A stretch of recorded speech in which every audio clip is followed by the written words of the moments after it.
অখিল, কারণ তিনি মচকাচ্ছেন না।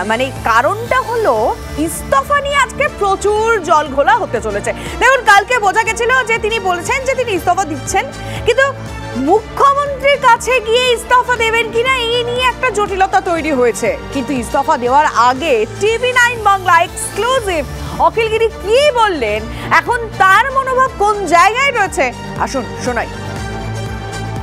একদম প্রথমে একটা প্রশ্ন করব, অনুতপ্ত হচ্ছেন না যে কথাগুলো বলেছেন সেই কথাগুলো বলার পরে? যে পরিস্থিতি সৃষ্টি হয়েছিল তাজপুর জলদার ওই মুখটাতে, কিছু দোকানদারদের অস্থায়ীভাবে তাদেরকে পুনর্বাসন দেওয়ার ক্ষেত্রে বন দপ্তরের আধিকারিকের সাথে এবং গ্রামবাসী, পুলিশ প্রশাসন, সেই পরিস্থিতিতে আমি উত্তেজিত হয়ে যে কথাটা বলেছি বন আধিকারিককে, সেটার জন্য আমি তো অনুতপ্ত। নারীদের অসম্মান করার মতন কোনো আমার ইচ্ছা নেই, কিন্তু কোনো মতেই নেই। কিন্তু ঘটনাচক্রে রেঞ্জ অফিসার মহিলা, উনি গ্রামবাসীদের গুন্ডা বলছেন, সামনেই ভিডিও দেখা গেছে, এবং বদমাস বলছেন। সবথেকে বেশি পরিস্থিতিটা জটিল হয় রাত্রিবেলা যখন প্রাকৃতিক দুর্যোগ চলে, বুধবার রাত্রে, তখনই উনি তার বন দপ্তরের লোকদের নিয়ে রাত 11:30টার সময় দোকানের সমস্ত জিনিসপত্র কেটে দেয়, করাত দিয়ে বাঁশ টাঁশ সব কেটে দিয়ে জিনিসপত্র সব ফেলে দেয়। তখন গ্রামবাসীরা তাদের তাড়া করে, সেখান থেকেই পরিস্থিতিটা খুব জটিল হয়ে যায়। আপনার কিছু একটা ভুলের জন্য মন্ত্রিসভা থেকে আপনি হাতছাড়া হয়ে যাচ্ছে বা মন্ত্রিত্ব ছেড়ে দিতে হচ্ছে? মন্ত্রিসভা থেকে চলে যাচ্ছি তার জন্য আমার কোনো ক্ষোভ নেই, দুঃখ নেই।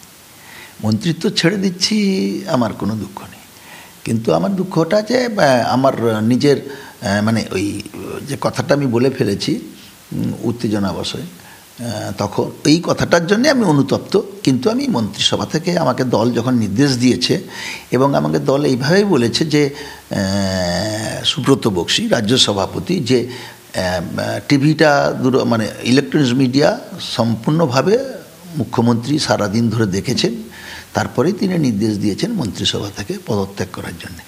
3 বছর মন্ত্রী হয়েছিলাম, ও মন্ত্রিত্ব নিয়ে আমার কাছে কোনো বড় ব্যাপার নয়। ওই মন্ত্রিত্ব ছিলাম না, বিধানসভায় সদস্য ছিলাম। আমি মনে করি যে আমি পাবলিকের কাজ করতে গিয়েছি, ওখানে অসহায় মানুষদের জন্যে কাজ করতে গিয়েছি, হয়তো কোথাও ভুল হয়েছে, তার জন্য মন্ত্রিত্ব চলে গেছে। ওটাতে আমার কাছে কোনো ব্যাপার নয়। ওটা যে বন আধিকারিক ছিলেন, যে রেঞ্জ অফিসার ছিলেন, তার কাছে ক্ষমা চাইবেন, তাকে ফোন করবেন?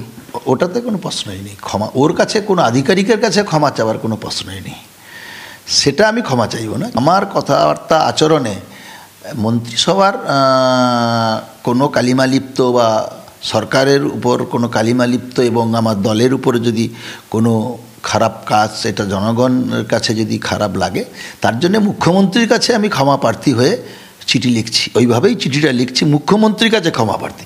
আমি কোনো আধিকারিকের কাছে ক্ষমা কোনো দিনই চাইব না, তাতে আমার যা হয় হবে।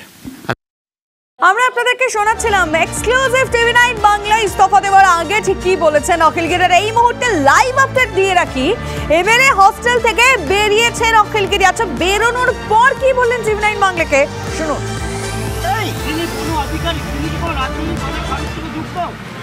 আমি সেটা জানি না তিনি কোনো রাজনৈতিক দলের সাথে যুক্ত কিনা জানি না। তার ব্যবহারে গ্রামবাসীরা উত্তেজিত হয়েছিল, আমি মনে করি তার বিরুদ্ধে ব্যবস্থা নেওয়া দরকার। আইনত রাজ্য সরকারের সরকারি কর্মচারী, তাকে সেখান থেকে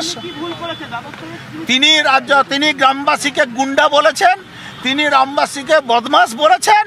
সেই অবস্থাতেই যে অসহায় মানুষগুলো যারা সমুদ্রের উচ্ছ্বাসের ফলে সমুদ্র উপকূলবর্তী, তারা একেবারে উচ্ছেদ হয়ে তারা অসহায় অবস্থায় ছিল, সেই অবস্থায় বন দপ্তরের কর্মচারী এই কথা বলা ঠিক। দাঁড়িয়ে যান। অখিল দা একবার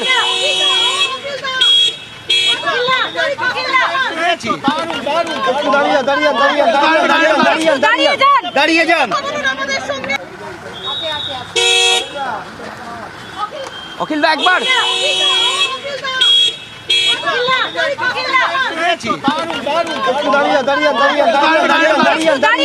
দাঁড়িয়ে যান। অখিল দা একবার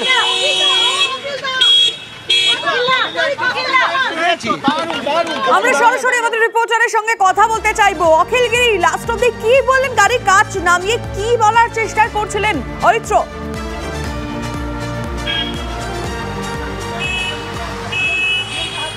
দেখো, অখিলগিরি কিন্তু সকাল থেকে স্পষ্টত এটা বলে গিয়েছেন, তার যেটা স্পষ্ট তার যে মন্তব্য যে তিনি মুখ্যমন্ত্রীর কাছে ক্ষমা চাইবেন কিন্তু কোনো সরকারি আধিকারিকের কাছে তিনি ক্ষমা চাইবেন না। এবং সেই কথাই কিন্তু আরও একবার শোনা গেল যখন তিনি বিধায়ক হোস্টেল থেকে বেরিয়ে এই মুহূর্তে রওনা দিয়েছেন বিধানসভার দিকে। এবং তার যে ইস্তফাপত্র, সেই ইস্তফাপত্র তিনি ইতিমধ্যেই পাঠিয়ে দিয়েছেন, সেটা তিনি জানালেন। এবং ইস্তফাপত্র পাঠিয়ে দেওয়ার পর তিনি আবার ফেরত এসেছিলেন এমএলএ হোস্টেলে এবং সেখানে তার কিছু দরকারি কাজকর্ম সেরেছেন। তারপরে এই মুহূর্তে তিনি বিধানসভা থেকে দেখা করার বিষয় কি কিছু বলেন? মুখ্যমন্ত্রীর সঙ্গে কি সাক্ষাৎ করবেন?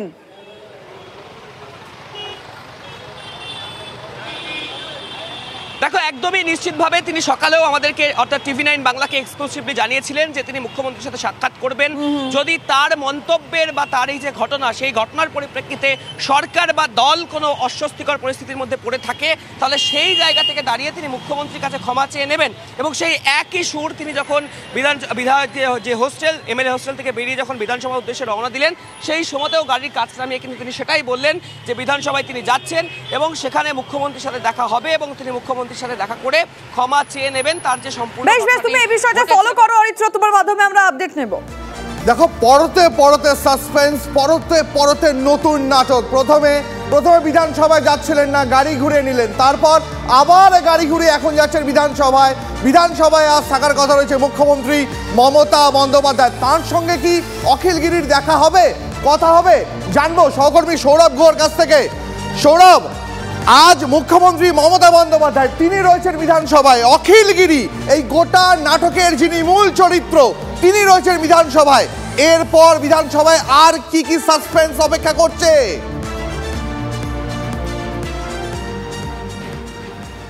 প্রথমেই যেটা বলবার যে মিনিট 5 আগেই মুখ্যমন্ত্রী মমতা বন্দ্যোপাধ্যায় তিনি বিধানসভায় এসেছেন।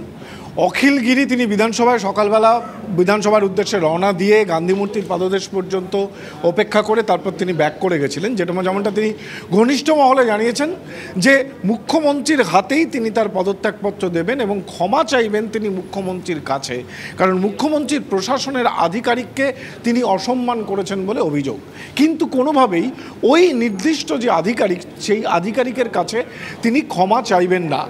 এটা খুবই স্পষ্ট, এর মধ্যে কোনো অস্পষ্টতা নেই। এমনও নয় যে অখিলগিরি এই ব্যাপারটা খুব একটা ধামাচাপা দিয়ে রেখেছেন। তিনি স্পষ্টতই দলের যা সিদ্ধান্ত তা মেনে নিয়েছেন এবং সেই ইস্তফাপত্রটা মুখ্যমন্ত্রীর হাতে তুলে দেবেন। তিনিও রওনা হয়েছেন বিধানসভায় মুখ্যমন্ত্রীর হাতে এই ইস্তফাপত্র তুলে দেবেন বলে। সামগ্রিকভাবে এই ঘটনার জেরে তৃণমূল কংগ্রেস দল হিসেবে কি দাবি করছে যে তৃণমূল কংগ্রেস দল রাজধর্ম পালন করতে জানে। প্রশাসনের কাউকে যখন অবমাননাকর মন্তব্য করা হয় তখন তৃণমূল কংগ্রেস কোনোভাবে রেয়াত করে না। এর আগে আরাবুল ইসলামকে রেয়াত করেনি, পার্থ চট্টোপাধ্যায়কে রেয়াত করেনি এবং অখিলগিরিকেও রেয়াত করা হলো না। এবার দেখার যে 2014 যে লোকসভা নির্বাচন, যাকে ঘিরে পারফরমেন্সকে ঘিরে বড় রদবদল আসতে চলেছে সেপ্টেম্বরে তৃণমূল কংগ্রেস দলে, সেখানে কাঁথির ভরাডুবির জন্য কি অখিলগিরির মন্ত্রিত্বের পাশাপাশি সাংগঠনিক পদও খোয়াতে হতে পারে? এই প্রশ্নটা কিন্তু আমাদের নিশ্চিতভাবে থেকে যাচ্ছে।